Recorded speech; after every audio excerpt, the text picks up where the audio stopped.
Berhati-hatilah terhadap dosa-dosa yang dianggap remeh. Namun sebelum masuk ke topik pembahasan, jangan lupa untuk like, subscribe, dan aktifkan lonceng pemberitahuan ya guys. Dari Ibnu Mas'ud bahwa dia berkata, berhati-hatilah terhadap dosa-dosa yang dianggap remeh, karena sesungguhnya hal itu berhimpun dalam diri seseorang hingga ia membinasakannya. Sesungguhnya Rasulullah SAW membuat permisalan mengenai hal itu, yakni seperti kaum yang singgah di tanah kosong, lalu dimulailah aktivitas mereka membuat makanan. Maka seorang pergi lalu membawa ranting, dan seorang lagi datang membawa ranting, sehingga mereka mengumpulkan ranting yang banyak dan menyalakan api serta dapat mematangkan apa yang mereka lempar ke dalam api tersebut.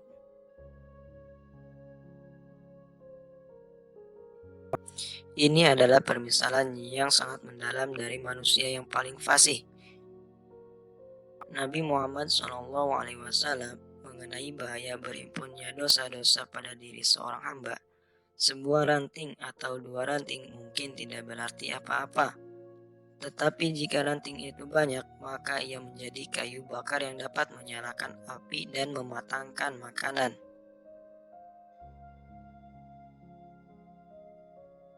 Rasulullah SAW mengingatkan istri beliau Aisyah radhiyallahu anha dalam hal itu seraya bersabda kepadanya, "Wahai Aisyah, berhati-hatilah terhadap perbuatan-perbuatan dosa yang dianggap remeh, karena sesungguhnya akan ada yang menuntutnya yang datang dari sisi Allah."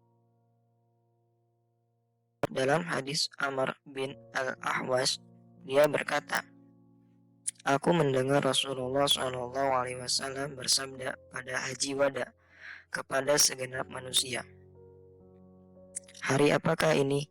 Ketahuilah sesungguhnya setan telah berputus asa untuk bisa disembah di negeri kalian ini selama-lamanya. Tetapi akan ada ketaatan kepadanya dalam amalan yang kalian anggap remeh. Maka dia akan merasa puas dengan hal itu.'" Banyak sekali wasiat dari generasi salaf umat ini yang memperingatkan dosa-dosa yang dianggap remeh dan menjelaskan bahayanya terhadap seseorang. Ka'ab berkata, "Sesungguhnya seorang hamba benar-benar melakukan dosa kecil, tapi dia menyesal dan tidak pula beristighfar karenanya, maka dosa itu menjadi besar di sisi Allah, sehingga menjadi sebesar gunung. Sementara seorang hamba yang melakukan dosa besar, lalu dia menyesal dan beristighfar karenanya, maka dosa itu menjadi kecil di sisi Allah, sehingga dia pun mengampuninya." Al-Fudail bin Iyad berkata, "Sejauh mana kamu menganggap kecil dosamu, maka sejauh itu pula dosamu menjadi besar di sisi Allah. Dan sejauh mana kamu menganggap besar dosamu, maka sejauh itu pula dosamu menjadi kecil di sisi Allah." Dari Al-Hasan bahwasanya dia berkata,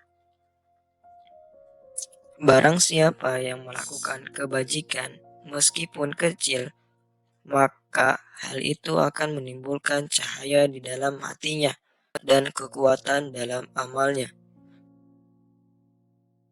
Jika dia melakukan perbuatan buruk meskipun kecil, namun dia menganggapnya remeh, maka hal itu akan menimbulkan kegelapan dalam hatinya dan kelemahan dalam amalnya."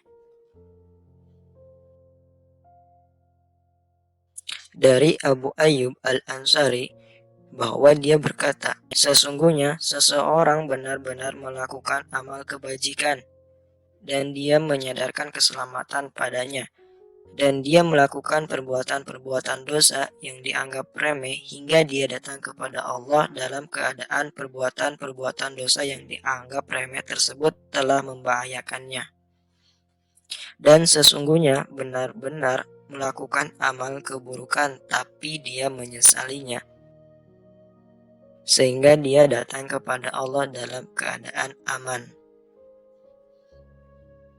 Ibnu Qayyim rahimahumullah berkata, jika dia tahu demikian, lalu seorang hamba menganggap kecil kemaksiatan tersebut, itu berarti kelancangan terhadap Allah. Tidak mengetahui kedudukannya, siapa yang dia maksiati dan haknya. Itu tidak lain adalah perlawanan. Karena jika dia menganggap kecil dan sedikit kemaksiatan tersebut, maka perkara kemaksiatan itu kecil baginya dan ringan dalam hatinya. Dan itu adalah salah satu bentuk perlawanan. Saudaraku yang mulia, betapa banyak perkataan yang kita ucapkan yang tidak kita pikirkan akibatnya, yang isinya berkisar antara mengolok-olok sesama muslim, mencibirnya dan melecehkan kehormatannya, atau kata-kata yang tidak benar.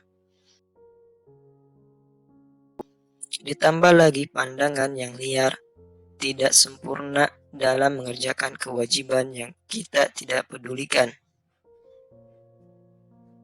Demikianlah sehingga melahirkan air bah yang dahsyat. Setelah itu kita bertanya, mengapa hati kita keras?